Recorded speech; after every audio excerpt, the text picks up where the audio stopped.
4 মাস ধরে আমাকে বন্দি করে রাখছে এক জায়গায়। আমাকে কোনো কাজ কাম দেয় নাই এবং আমাকে কোনো কাজ কাম দেয় নাই, আমার কোনো খোঁজ খবর নেয় না এবং আমার কোনো আমি আজ 4 মাস ধরে ঠিক মতো খাইতে পারি না। এই অক্ত খালি ওই অক্ত খাই, ওই অক্ত খালি আমি এই দেখেন আজ 2 দিন ধরে কি রুটি খাইতেছি দেখেন। এই যে রুটি কি মানসিক, এই যে এই রুটিগুলো কি এই দেশের এক রিয়াল থেকে কিনে নিয়ে আসছে। আমি প্রশাসনের কাছে দৃষ্টি আকর্ষণ করছি, আমার এই জায়গাতে উদ্ধার করুক, করে বাংলাদেশে নিয়ে যাক। আসসালামাইকুম, আমার নাম তৌকির আহমেদ। আমার বাসা খুলনা জেলা ফুলতলা থানা জামিরা গ্রামে।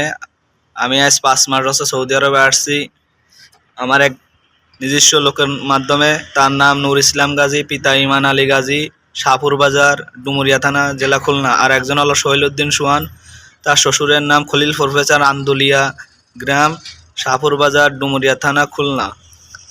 আমাকে সে বলছিল যে 4.5 লক্ষ টাকা দেবে, আমি দিব তাকে। সে আমাকে ডাইরেক্ট কোম্পানিতে দিবে, ভাজা কোম্পানি, দেশের 1 নম্বর কোম্পানি ভাজা কোম্পানি, ভাজা গ্রুপ। সে আমাকে আজ যখন আমাকে সৌদি আরব পাঠালো, বাংলাদেশ থেকে যখন রিয়াদে পাঠালো, যে বলল আমাকে কফিল এসে রিসিভ করবে, সৌদি কফিল।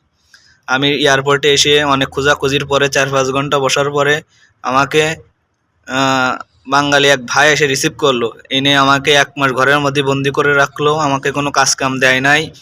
পরে এক জায়গায় নিয়ে গেছিল, সে জায়গায় কাজ হয় নাই, ফিরে চলে আসছি। আমরা দেশের জন্য আজকেরা বিদেশে আসছি, কিন্তু আজ প্রবাসীরা বিপদে পড়লে কেউ এসে পাশে দাঁড়ায় না।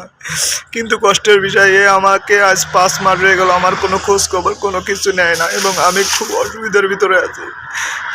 আমার প্রতি মাসে 20-30 হাজার টাকা, প্রতি মাসে আমার 30 হাজার টাকা করে কিস্তির টাকা দেওয়া লাগে, কিন্তু এখন পর্যন্ত আমার খোঁজ খবর নেয় না, কিছু নেয় না। কাজ দিব আর আমার ফ্যামিলির কাছে আমার টাকাগুলো ফেরত দিক। আমি খুব অসহায়ের ভিতরে, আমি অনেক টাকা ঋণ করে আসছি ভাই। আমার ফ্যামিলির ইস্যু হয়ে গেছে ভাই, আমার গলায় দড়ি দেওয়া ছাড়া এবং বিষ খাওয়া ছাড়া কোনো উপায় হবে না ভাই।